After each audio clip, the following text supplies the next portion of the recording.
Bonsoir à tous, on commence ce journal du Mercato avec Mario Balotelli qui pourrait bien échapper à l'OM. Parme passe à l'offensive pour l'international italien et a rencontré son agent Mino Raiola hier. Balotelli, qui appartient toujours à l'OGC Nice, ne serait pas insensible au projet du club promu cette saison en Serie A. Du côté du Paris Saint-Germain, nombreux sont les dossiers chauds cet été. L'une des priorités pour Thomas Tuchel est de se renforcer sur le poste de latéral gauche, et c'est Alex Sandro de la Juve qui tiendrait la corde, mais il faudrait débourser au moins 50 millions d'euros pour faire venir le joueur brésilien à Paris.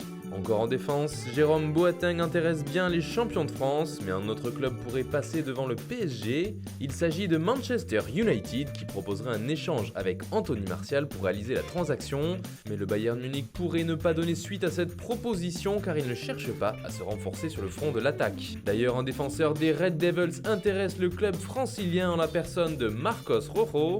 L'Olympique de Marseille aurait également manifesté son intérêt pour le joueur argentin. Au milieu, le dossier d'Adrien Rabiot n'avance pas, le club veut le prolonger mais le joueur lui n'est pas vraiment pressé de signer. Du coup le PSG cherche toujours un milieu de terrain, à commencer par N'Golo Kanté, dont le retour en Ligue 1 semble pour l'instant assez peu probable. Les Parisiens suivraient également de près le cas de Pedrinho, milieu brésilien du Corinthians. Son prix serait d'environ 30 millions d'euros. Devant aussi, les gros dossiers sont légion, en particulier celui d'Angel Di Maria. Annoncé sur le départ ces derniers mois, le joueur argentin devrait finalement rester au PSG cet été. Il aurait reçu une proposition de prolongation avec un salaire revu légèrement à la baisse, qui pourrait peut-être permettre à Guedes d'avoir son bon de sortie. Il veut signer définitivement à Valence et le club espagnol veut le faire venir, mais le PSG ne souhaite pas le lâcher à n'importe quel prix.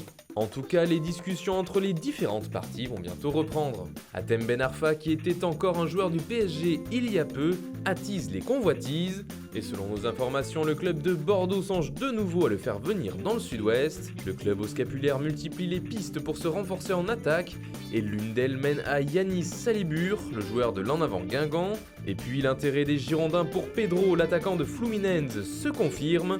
Après une première offre refusée à 8,5 millions d'euros, les Bordelais devraient revenir à l'attaque. Le club carioca souhaiterait en obtenir au moins 20 millions d'euros. À l'étranger, le FC Barcelone tiendrait son renfort au milieu. Avec le cas Rabiot qui n'avance pas, les Blaugrana cherchent ailleurs, et c'est en Allemagne qu'ils auraient trouvé leur bonheur.